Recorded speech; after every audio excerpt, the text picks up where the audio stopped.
Hello guys, welcome to my videos. நீங்கள் last video பார்த்துருப்பீங்க. Tenkasi Reliance பஜார் போயிருந்தேன். அங்கே வந்து பார்த்தீங்கன்னா இந்த ஒரு 2 பேக்கெட் வாங்கினேன். இது வந்து என்ன அப்படின்னு பார்த்தீங்கன்னா மைசூர் பாக். ரெண்டுமே வந்து பார்த்தீங்கன்னா ஒரே கம்பெனி, ஆனால் ரெண்டுமே வந்து பேக்கிங் வேறு வேறு மாதிரி இருக்கு அப்படின்னு சொல்லிட்டு நான் வாங்கியிருந்தேன். அதில் நான் ஏமாந்த கதையை தான் இப்போ உங்ககிட்ட சொல்ல போகிறேன். ரெண்டுமே வந்து பார்த்தீங்கன்னா ஒரே கம்பெனி, அதாவது லால் அப்படின்ற ஒரு கம்பெனி, LAL. சரி ரைட்டு, ரெண்டுமே வந்து வித்தியாசமாக இருக்கும் டேஸ்ட்டு அப்படின்னு சொல்லி தான் வந்து இதை வாங்கிட்டு வந்தேன். சரி ரைட்டு, ஓப்பன் பண்ணி டேஸ்ட் பண்ணிடலாம் அப்படின்னு பார்த்தா உள்ளே வந்து பார்த்தீங்கன்னா 4 பீஸ் இருந்துச்சு. சரி ரைட்டு, நம்ம 4 பேர் இருக்கோம், 4 பீஸ் சரியாக வரும் அப்படின்னு சொல்லிட்டு 2 இது வாங்கினேன். டேஸ்ட்டும் பார்த்தேன், ரொம்பவே சூப்பராக தான் இருந்துச்சு. டேஸ்ட்டில் எந்த ஒரு குறையுமே இல்லை. நெய் மைசூர் பாக்கு அப்படியே டேஸ்ட் அப்படியே இருந்தது. சரி அப்படின்னு சொல்லிட்டு இன்னொன்றில் எப்படி இருக்குது அப்படின்னு சொல்லி ஓப்பன் பண்ணி பார்த்தா அதுலேயும் சேம் 4 பீஸ் தான் இருந்தது. சரி ரைட்டு, வெயிட் எவ்வளோன்னு பார்த்தா ரெண்டுமே வந்து 80 கிராம்ஸ் தான். ஆனால் ரேட்டும் வந்து பார்த்தீங்கன்னா ரெண்டுமே வந்து வெறும் 50 ரூபா தான். இதுவும் 50 ரூபா, அதுவும் 50 ரூபா, இதுவும் 80 கிராம், அதுவும் 80 கிராம்.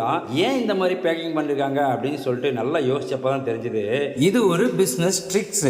ஓகே, இதுதான் நான் ஏமாந்த கதை. பாய்.